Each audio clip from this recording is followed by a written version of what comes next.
Welcome to the Janet Generally Speaking podcast. I'm Janet Gericke, and with me in the studio is Lauren Edmunds. She's the owner and founder of Amatis, a school for special needs children.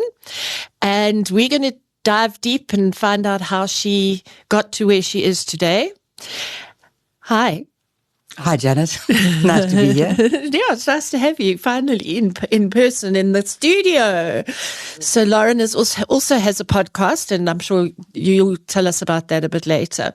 But first of all, I want to know how everything started.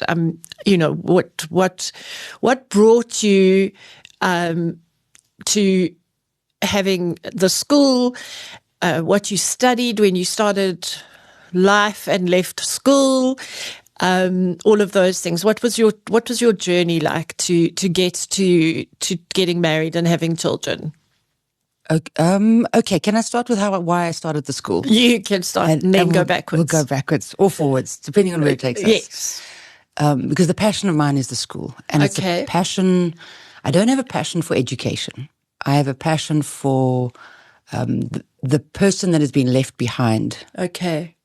Children or adults, doesn't matter who or what it is.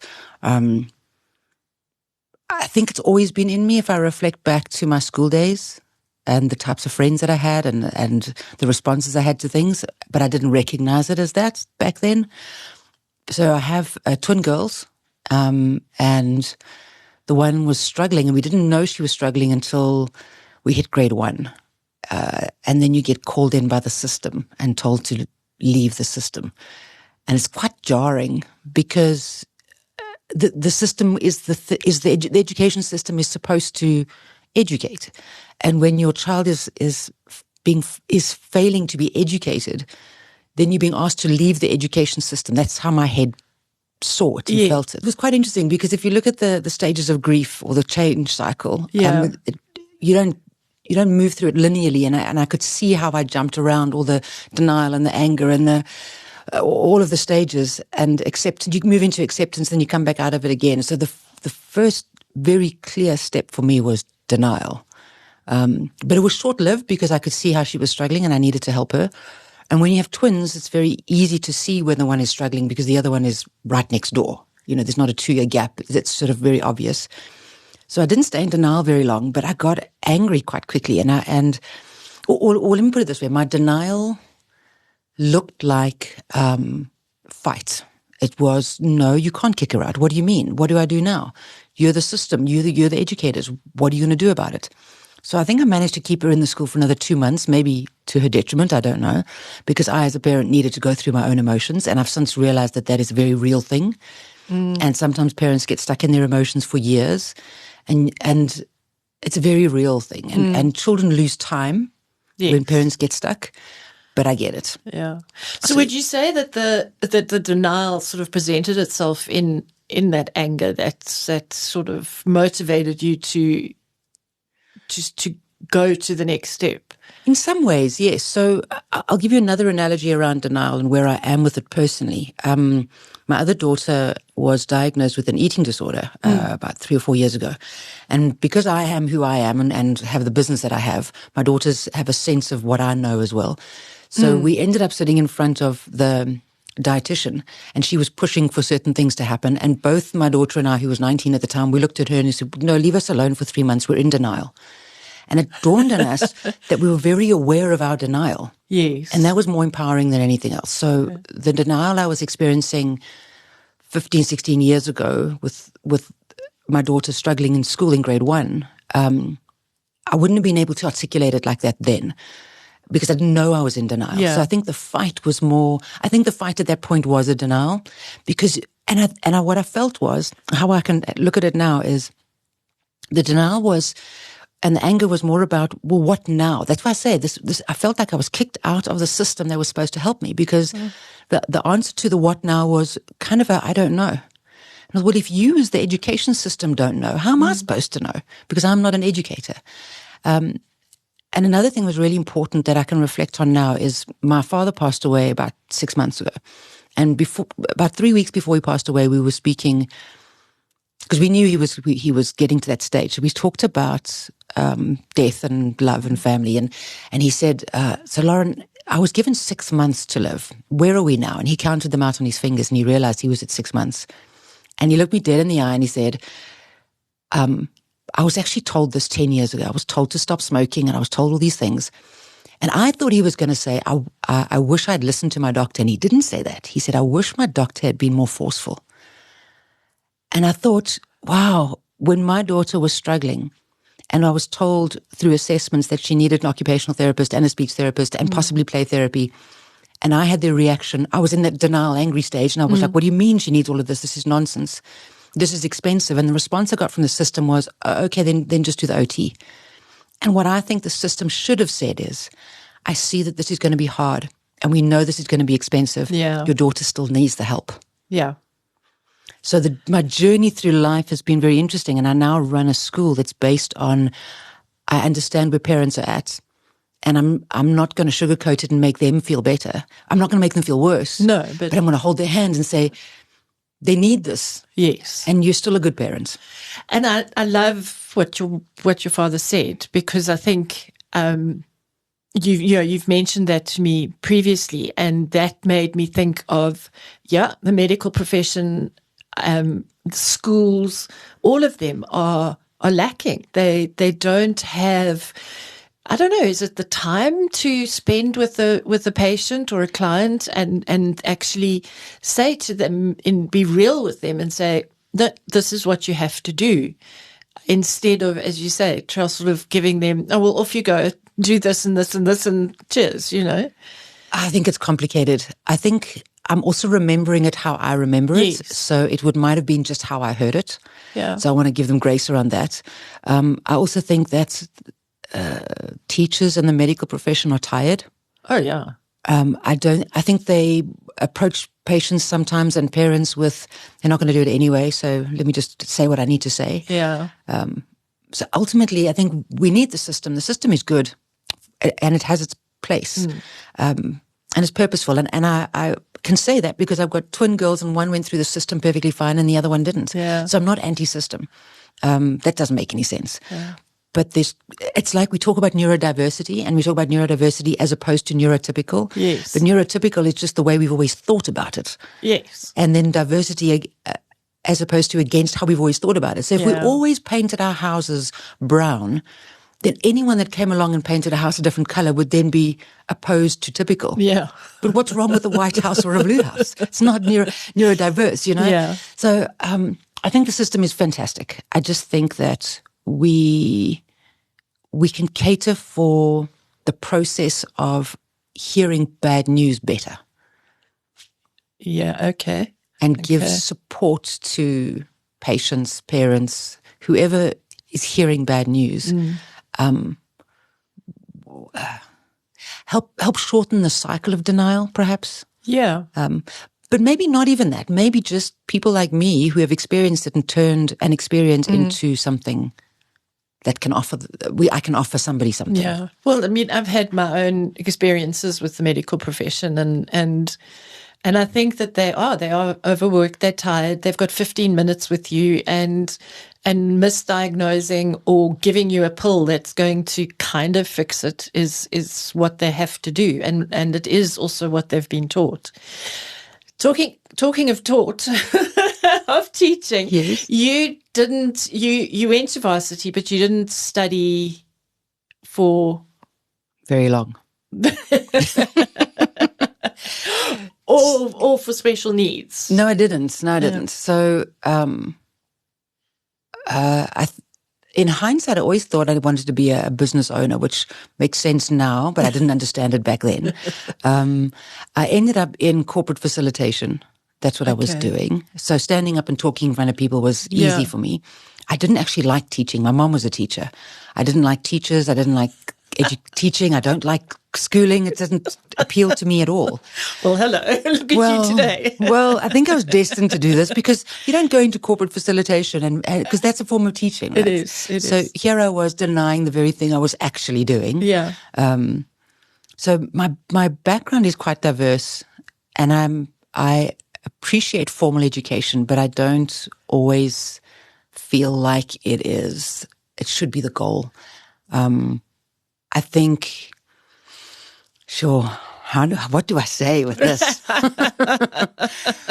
Well, it depends. I think formal education is there for those that it fits. Exactly.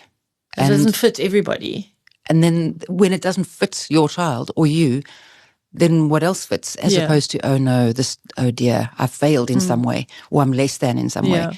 And I think you get to post-matric and there's an expectation put on every child coming out to go to university. And you should know what you want to be. Yeah, I matriculated at 17. How was I supposed to know? Yeah, but I still don't know what I want to be. Yes, very true. So now that's interesting. So my favorite story to tell is of a child that graduated from my school about 1.5 years ago. And he was rejected by a top remedial school for his behavioural, the concerns that they had, and rightly so, given the kind of school they are. And they homeschooled him for a while and it wasn't working, and then I accepted him. And 2.5 years later, he was accepted in that big remedial school. And within 2 months, he had impressed his peers so much. He'd given such a great impression on them that the grade 4, 5, 6, 7 students who voted for counsellors voted him in after only knowing him for 2 months. Yeah. And a month later, the teachers made him a head counsellor. And I say that because he's still a 30%er. So he came to me with academic concerns, behavioural concerns, emotional, the bigger concern of the child. And my goal is not to get them to university. No. Because that's purely academic. That's only an academic stream. Now, what happens if this child's learning ability is at 30%? So what do we write them off? No, we've got to strengthen other things. So what we did with this boy, as much as we were strengthening academics as much as we could. Yeah. His strength lies in using his hands, in people skills. He's a remarkable leader. I think he must be 6'3" now, and he's only 14 or 15. He comes and visits me often. Oh, wow. I mean, to show strength of character. So now this boy has got this big, beautiful, amazing personality and character. Everybody loves him. He's doing exceptionally well in his extramurals. He's been put in leadership positions. Yeah. Still just a 30%er. Yeah. So we don't want to say, oh dear, he's a 30%er. We need to say, okay, but then academics is not his strong suit. So we're going to keep it. We're going to keep working on that. Yeah. But we're not going to make it his identity. No. But I mean, education and schooling shouldn't be your identity anyway. Yeah, but it does. It does. Yeah. Yeah. And because parents buy into it as well. Yes. Too much, in fact. Yeah. How did you? So you started Amatis. With the background of being a parent looking for help. How did you get to the point where you were knowledgeable? Because I know that you've looked and trained and done sort of research and stuff like that. So how do you get to the point where you know that you are successful in the knowledge that you're sharing with your teachers? Who are you looking at? Who are you getting inspiration and distance motivation from? Distance motivation, I like that. I think it really helps that I have an understanding of facilitation, which means I have an understanding of learning. So that helped. I hate to admit it, but I have an understanding of teaching through my mom being a teacher, as much as I rejected it. But ultimately, what made my mind up to move in this, and I'll answer your question in a sentence or two, but I need to say this first. If homeschooling is a thing, so if a mom, no matter who she is, can pull her child out of school and successfully educate the child at home, then for me that equals the curriculum is not something that is a barrier to teaching a child. Yeah. The passion and desire for the child is more important than whether you can teach 2 + 2. So with that in mind, and with my own daughter that I was already tutoring because the schools were letting her down, and one of the big reasons there were a number of reasons why I eventually pulled her out of the system, but one of the big reasons was we were doing so much therapy in the afternoons, and my husband and I went for dinner and we were talking about whether this is working or not, and the question I had was, where's the waste of time? The 6 hours in the morning at school or the 6 hours in the afternoon with OT and speech and the ed psych and those things going on. And we thought, well, the school was the waste of time.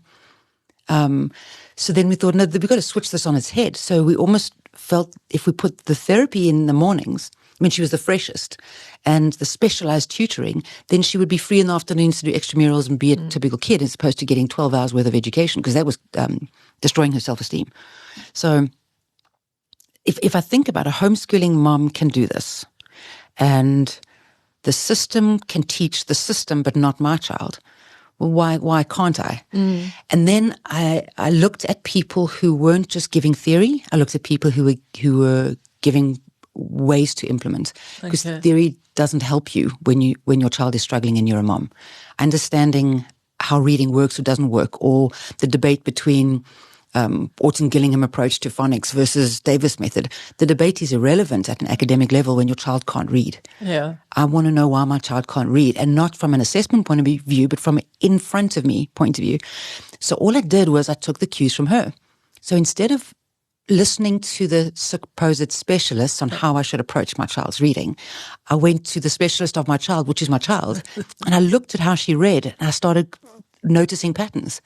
When she read this type of word, she couldn't remember it. When she, I can't remember it, this is now going back a couple of years, but if I took the cues from her, I could tap into her need. And then I started following people like Anat Benil, like Professor Rufen Feuerstein, Montessori. These people had theories that they started to implement, didn't start to implement, they were fully implementing and getting remarkable results. And I thought, just do that. I don't want to recreate something. I'm not creating my own process. That's a waste of time. In the same way that my daughter needed an OT, a speech, an ed psych, and a teacher. And if I went to go study all of that, I'd still be studying. And she wouldn't have got the help. No. I don't need to be that. Yeah. And what I've subsequently learned is that if I put those people in the room, they are professionally required to stay in their lane. Yes. So what happens is if I only go and speak to a speech therapist, they will only talk to me around that. But my daughter's a whole human being. It's like when a doctor just looks at your toe, but actually it's your knee that's sore. We want a more holistic thing. So I have a greater respect for teachers in the sense that what a teacher should be seen as. And I think in some ways I use the word a caseworker or a caseworker in a way, because the teacher outside of the parent is the person that spends the most time with the child, and I would argue the most deliberate time with the child, even if you think of parents as well. 6 hours a day, every day, especially if you've got a classroom teacher with the kid. So I'm spending 6 hours a day, every day with your child. I know your child better from an academic point of view than you do. Yep. And I'm putting targeted intervention at your child for 6 hours, not making dinner while you're watching TV. So we need to harness that. We need to develop our educators to understand, or to give them to empower them and to stand by them. And to teach them that the children they're not just sort of bums on seats, the study kids in a class thing, that they are human beings and we can do amazing things. And maybe teachers are the ones that can cross over this divide between all the therapists and can start hearing everybody along with the parent and pull it together as a single source. So I'm a parent model of education, not a medical model of education, not an educator's model of education. I'm trying to say to a parent, what would you want for your child? Let me translate it educationally, and then I can make that happen. That's the kind of, for me anyway, I think is a model that public government and private schools should be embracing, but they are sitting with 30, 35 and sometimes more children in a classroom, and with one teacher, maybe a teacher's helper or whatever they're called, and it becomes unrealistic because there are just too many. Can I say something? Yes, go for it. Bearing in mind that I'm the parent of a kid that academically flew through school, socially maybe a little bit not as sort of good as his academics, but also seeing it from a teacher's point of view, just knowing that they're standing there in front of the class and they're trying really, really hard and they're exhausted, and then they still have to go home and carry on working. Yeah. I say I love our school holidays. Teachers need the break. They just do. If they're gonna work the way they work, it's like in my environment, they need the break. Yeah. And they can't work until 5 o'clock in the evening. It's impossible to be that regulated, that switched on. I want to say it's like being in a corporate environment. It's like being in 20, 30-minute meetings every single day and having to run those meetings and be switched on. There's no switching off as a teacher. So I think that, I want to say this, that if you go up into Africa, I was talking to a lady who works for the Lego Foundation, and they go up into Africa and put their 6 bricks concept in there, which I think is wonderful. And she recently was saying she was in, I can't remember which country, one classroom, single classroom, 196 students and 1 teacher. And the classroom was happening. The teaching was happening. Okay. So the question then is how? Yeah, that's exactly. I mean, I'm looking at Lauren with big eyes. because in that school environment, and I'm doing a bit of guesswork here, because if it was happening, I know that something these things must be taking place. It's not only the teacher that is running that's classroom. All the children are listening. They are engaged. And then you can teach like it's varsity. You can lecture to 1,000 people. If they're all engaged, you get across to 1,000 people. If you're doing behavior management and crowd management, you're not teaching anything. No. So when children come to school not with the intention to learn, with no self-regulation, the teacher can't teach. Yeah. And I've actually recently published a podcast around this, that if you can't send your kid to school regulated and ready to learn, then you make me as the teacher the person who has to regulate your child. Yeah. And in my environment, that can take up to 2 to 3 hours a day, reducing my teaching time. Sure. So, sidetracking slightly, who motivates you? Do you have an outside source, or do you get up in the morning and you self-motivated? Like, woohoo, I'm up and I'm going and I've got this to do. Or do you have an outside source? I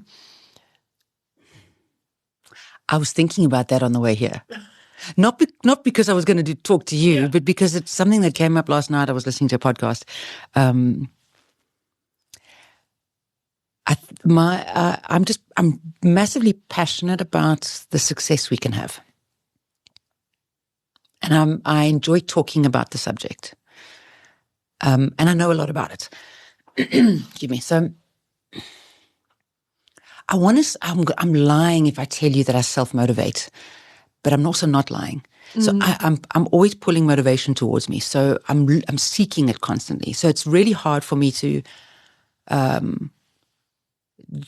do it in isolation to anything else. So I'll go back and read something from a person that I admire that really influenced me in the beginning, and I just process those words and just re-feel the passion that I felt back then. Going into my school environment, I'm not always there because I need to do things like this, but when I'm in that school environment, it's just be around the kids. The kids themselves are motivating for me. Not necessarily the success that they're having, but they are worth it. I always feel like a child is worth it. I'm trying to build more cheerleaders in my life as well. I don't think we cheerlead very well. I'm trying to be a better cheerleader. I don't think I cheerlead very well. I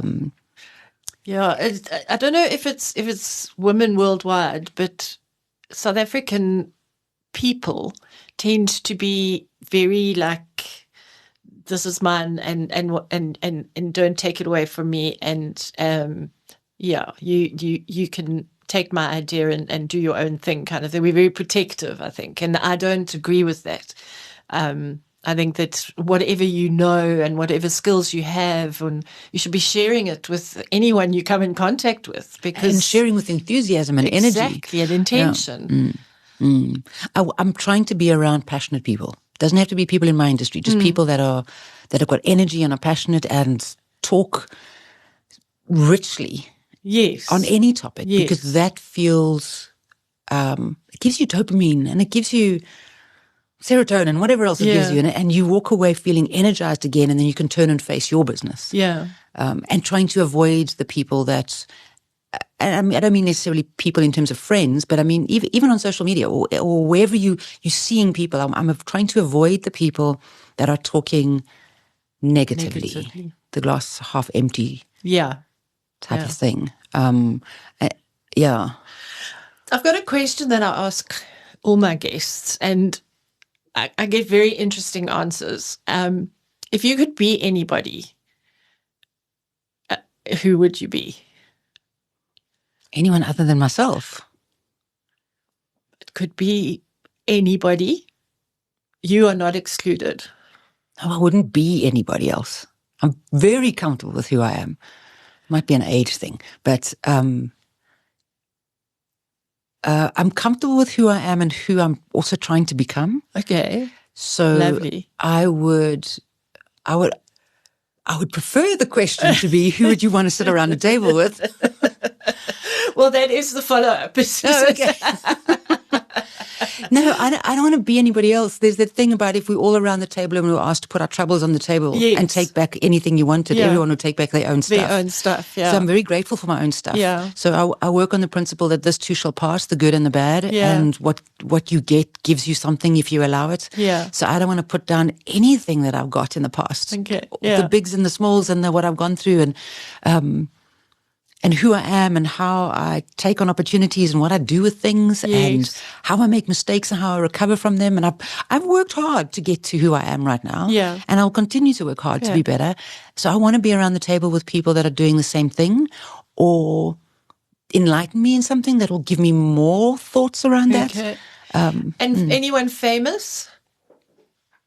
I mean, for me, for example, I would love to meet Jane Fonda, and not for her acting background, for her activism, and just to talk about her motivation to get up every day and be that activist, continuously. I mean, it is her identity now. I mean, I don't even look at her as having been a really good actor.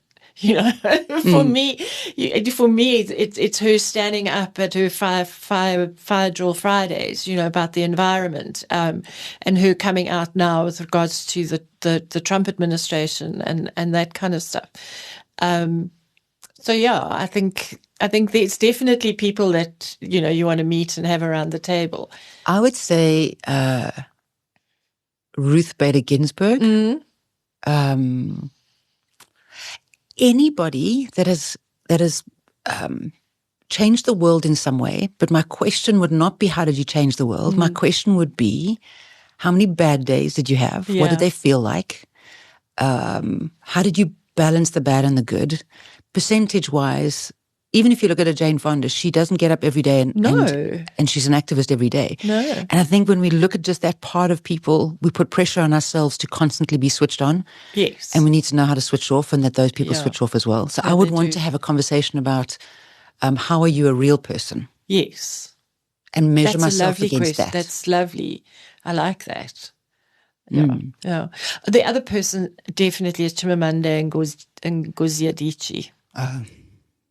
Yes. She's amazing. I mean, her books are brilliant, but she also speaks feminism and those kinds of topics. And she comes across as somebody that you'd love to have a cup of coffee with. Well, I struggle with her books. I enjoy how she presents herself. Yes. I think she's very human. Yeah. But you put me onto those authors, and the one that I did read that I loved was No Violet Bulawayo. I read her first one. I've got a second one. I don't want to read a second one yet because the first one still sits in me quite strongly.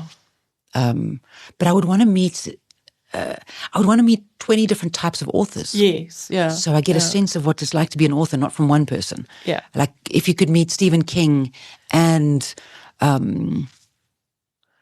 who? Nelson DeMille and Hilary Mantel for her historic writing, her writing of history. I love that, but that's my go-to. Okay. Now that we're talking books, are you a fiction, non-fiction? Do you gobble books up or not read? Or I am a non-fiction lover. I've got over 2,000 books. Oh, yes, coming to visit you. Yeah, it's a lot. I think there's about 5 bookshelves in my home. Oh. Some books I buy just because I want the title on my shelf. I want to look up and look at the title and be inspired by it. Yeah. Yeah. Other books are dog-eared and post-it notes and underlined and highlighted, and I could go, and I love doing that because then I can go back and reread the highlights. I don't have to read the whole book. Yeah. I'm frustrated with fiction. I find I can't, the stories aren't feeding me as much as I want them to feed me. Yeah. So I love reading Lisa Genova, Still Alice, and Left Neglected. And I've just got a book now. Oh, it's about Huntington's disease. I can't remember the name of it. Yeah. But she's a neuroscientist. Yes. So I enjoy reading authors who, Marian Keyes, her Rachel and Still Rachel, I think it's called, or Again Rachel. My understanding is it's a fictional story of her own walk through addiction. Yeah. Now I'm interested in that, but someone's made up story bothers me. I don't want to be influenced by somebody's, because I get influenced by books. For me, that's the reason for reading. Yeah. I want to feel a certain way. I want to put an idea in my head, and I don't want to put your nonsense idea in my head. Not to say that. No, I get that, and I do understand that. And I think for me, I read anything and everything, and they're books, the nonsense fictions that are solely for entertainment. You know, I'd rather read the book than watch the movie, kind of thing. Especially with books, I remember reading Life of Pi before I watched the movie, and Slumdog Millionaire. The book was originally called Q&A, and I read that book first before watching the movie, and both of those books were just so beautiful. Yeah. Yeah. And Pillars of the Earth, the Ken Follett trilogy. There's more to that, though. It's no longer a trilogy. It's got this, a couple of others. But I also feel like you read things in a time of your life. Yes. I remember reading The Book Thief, and I took 2 days to read it. And I've noticed that everybody I speak to who's read The Book Thief, if they read it over 2 or 3 days, they loved it. If they read it over a long period of time, they hated it. It's standard. That's what I see all the time when I speak to people. And it seems to be that it was such a richly emotive power. It draws their imagination out, that if you read it over a long period of time, you lose the flow of it. Yeah. But if you read it over 2 days, it becomes this epic novel. Yeah, I don't understand reading a book over a long period of time. It doesn't make any sense to me. So good. Let's get back to school. Where are you going now that you've got a Martis? You've been going for how many years? They're going on 14 years now. Okay, that's a long time. You've passed your, what do they say, 7 years of business. If you've done that, you can crack it or whatever. I don't know what cracking it means, but I'm still continuing, going. Yeah. The biggest test for me was COVID. Yeah, I'm sure. For any school. And I would imagine particularly for yours, because you're dealing, a lot of what you're doing in working with the children is in person. That makes it most powerful. Were you able to cross that divide during COVID? It wasn't so much about crossing that divide. It was recognizing what the families were going through. Okay. Like we always do. Yeah. It's who we are. It's our value system. Recognizing, even now, we recognize what the family is going through with this child, what the child is going through, and how do we intervene. So in COVID, the recognition was these families are going through the trauma of COVID as adults. The parents are going to try and figure this out. What do they do with their kid? And the school should be the solution, as it always had been. So I had to answer that question. So what do we do with these children who are from the age of 6 and up, given that the parents are going through this thing, which is the same question as you come and visit me and a parent says to me today, let's say, we've just had a death in the family and my child's just been diagnosed and we don't know what to do. It's the same thing as the COVID thing. So my thought was there's quite a few schools that ended up not producing any service over the time. Okay. I thought, no, I can't do that. I'm a school, I'm a business and I'm providing a service, you're paying for a service. What do these kids need and how can I tap into the bigger system? So I knew that we needed to be a babysitting service. And when I expressed that in front of teachers, did I get a lot of pushback? we're not babysitters. I thought, no, I'm not saying you're a babysitter. I'm saying that, did you know your primary role is babysitting? Because parents need to go and work. Yes. You need to look after their kid. Yeah. That's the basic thing that schools do. Yeah. Then up from there is, everything's more. And then I think the benefit of the school to your child is, what is that more? And how much more can you get? So over COVID, I said to my teachers, we're babysitting. Okay, so how do we babysit? Unfortunately, they need to be on a screen, which is so anti my philosophy, but there was no other way. So my science teacher said, right, we're going to get the kids in the kitchen. So we did Zoom links and we set it all up. It was wonderful. We didn't start early in the morning. Yeah. Because we thought, let's give the parents not starting early anyway. So let's give them an early morning where we can encourage the parents to have breakfast around the breakfast table with their child. This is brilliant. So we're creating connection with the parents.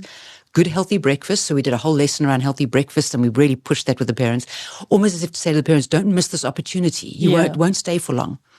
We only started at 9. At 9 o'clock, our first Zoom link, and we sent a PDF. And then all the parent needed to do was, what time is it? It's 9 o'clock, and they needed to click.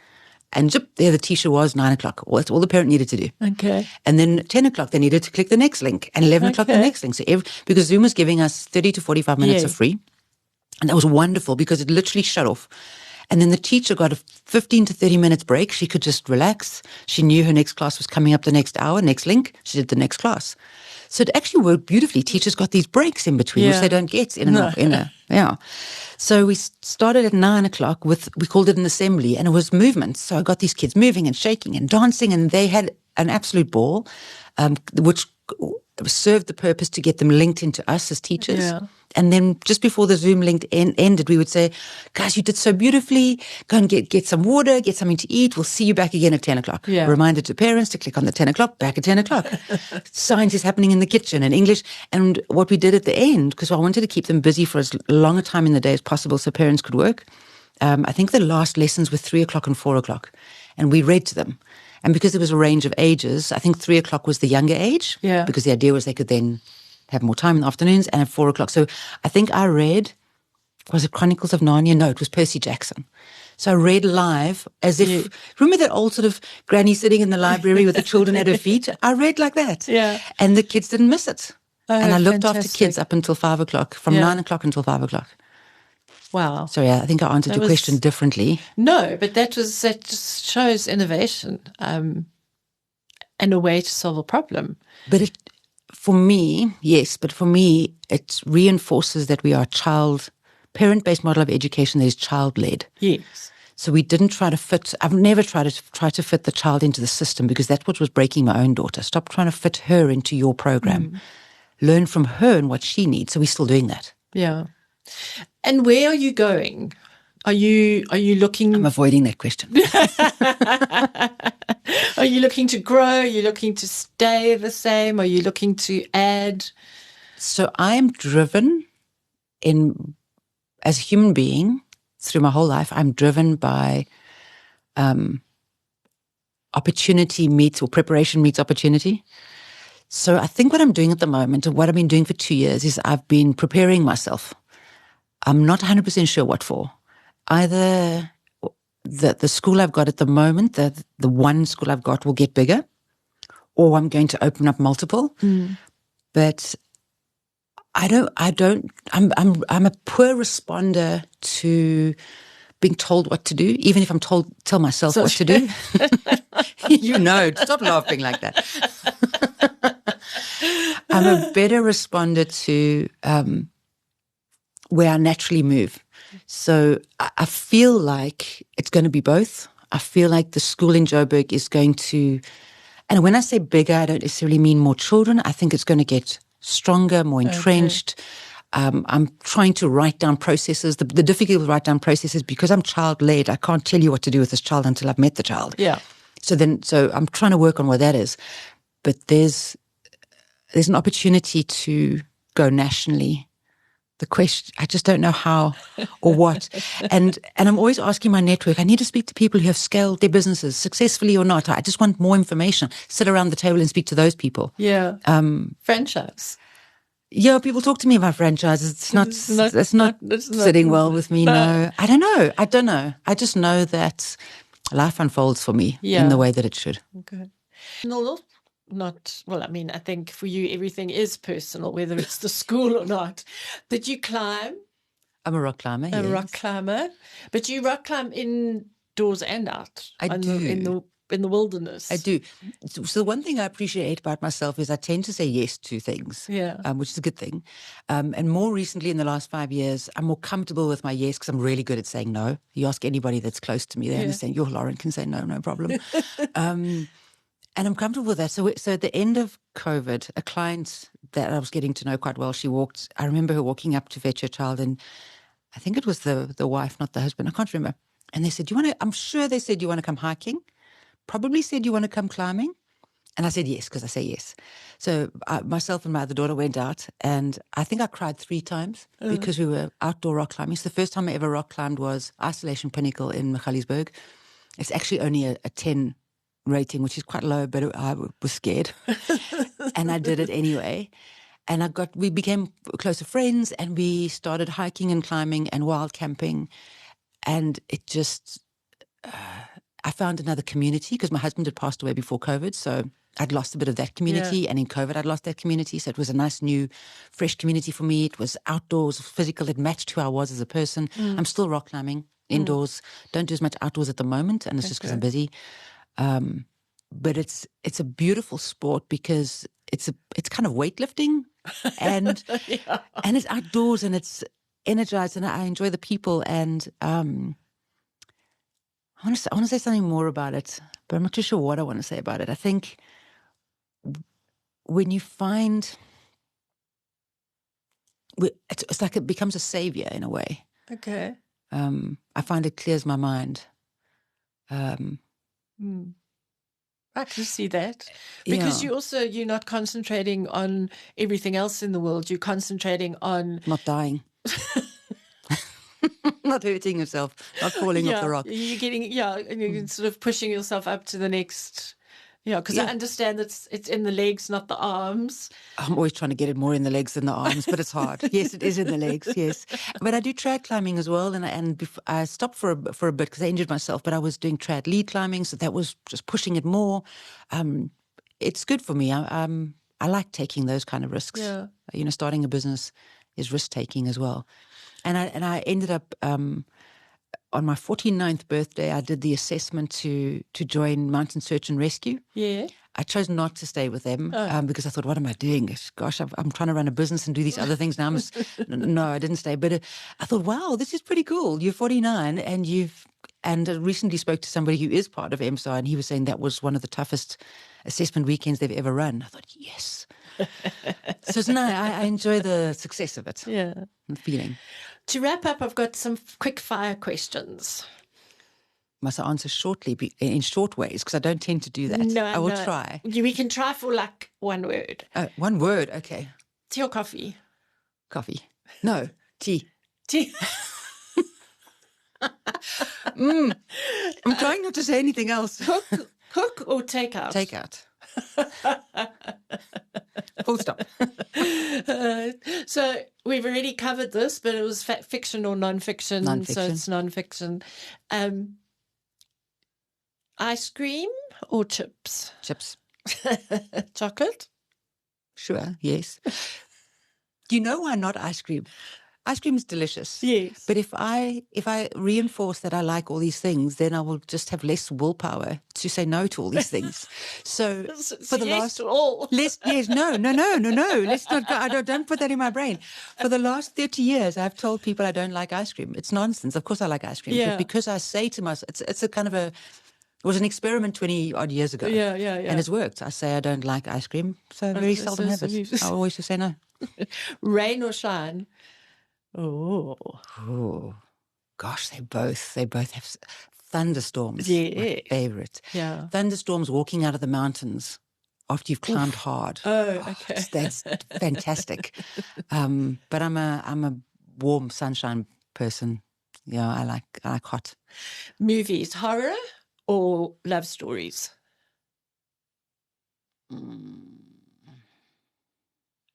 Do I have another option? Is there a C? I like going to the cinema and watching big, epic, sort of Avatar or Transformers movies. Yeah. So then horror, putting horror and love stories and all that normal genres on one side and documentaries on the other, which one would it be? What I'm in the mood for. Okay. I'm trying to give you one word. I'm trying to give you honest answers at least. One of the things that I didn't ask you about, so now I'm going backwards. As I said, I didn't have my questions as a guide. So this is completely off the cuff. We haven't spoken about your podcast. Oh, yes. Do you have a specific question or can I just tell you about it? No, I want to know, what is it about? As if I don't know. So, well, it's about parenting and education, and it's not about any one of those two things. It's about educating children and how parents and educators educate children. And it started because I actually, after my husband passed away, it dawned on me how quickly who you are and what you've done disappears. Mm. I don't mean in the minds of the loved ones. I just mean in the world. Suddenly it's not there anymore. And then I thought, wow, I started this school and I've done all these things, and if I die, it'll just be gone. So I needed to write it down, and I was panicking, and I was trying to write a book, and it wasn't going in the direction I wanted to. And I thought, well, I've got to get something down, and it's not working any other way. Just talk it. I'm better at that. Yeah. So I started doing the podcasts, finding a way to do that quickly and easily in the way that suited me was important. So actually, the podcast is a documentation of my thoughts around children and how we raise them from an educator and a parenting point of view. And I record, can I say that? I record them in my cupboard because it's the best. I've got a little room and all my jackets and clothes, and its acoustics are perfect. We are not in Lauren's cupboard today. No. We are at Solid Gold Podcast and Audiobooks recording in Studio 2. Just for the record. So much more acceptable. So I would recommend anyone, in fact, even if you don't have children, a lot of your episodes resonate, I think, with you and a person in life in general, in understanding themselves and why things happen and why people do things. That's listening with a broad view as not a parent, but for any parent, and I think you don't have to have a special needs child to listen to your podcast. So finally, to wrap it up, there are two more questions. First one, what is in your handbag that you can't live without? Turns out everything, because I went out without my handbag about 2 weekends ago. And as soon as I got home and I saw my handbag, I collected the whole thing up like I'd been missing my baby. I thought, oh, maybe it's the handbag itself. Maybe it's... Yeah. I carry my makeup around with me wherever I go, and I never touch up my makeup. Yeah. It's the craziest thing, but I feel so much more secure with it there. Because you've got the choice. Exactly. My glasses at the moment. I wish I could live without my glasses, but I can't. Yeah, no. As you can see. And lastly, what are you dancing to at the moment? Ooh, there's a Justin Bieber song called Daisies. Okay. And I don't hear the word daisies in the song at all. And I'm quite surprised that I'm listening to a Justin Bieber song. But I love it. Oh, amazing. And I'm not dancing to it because I don't dance, but I'm tapping my foot to it in the car. Yeah. Is that acceptable? That's acceptable. That's lovely. Okay. Thank you so much for this conversation. I've loved getting to know more and about you and your motivation and your passion. And that's exactly the people that I love to speak to in my podcast. So thank you for being here. I've enjoyed it. Thank you for having me. It's a pleasure.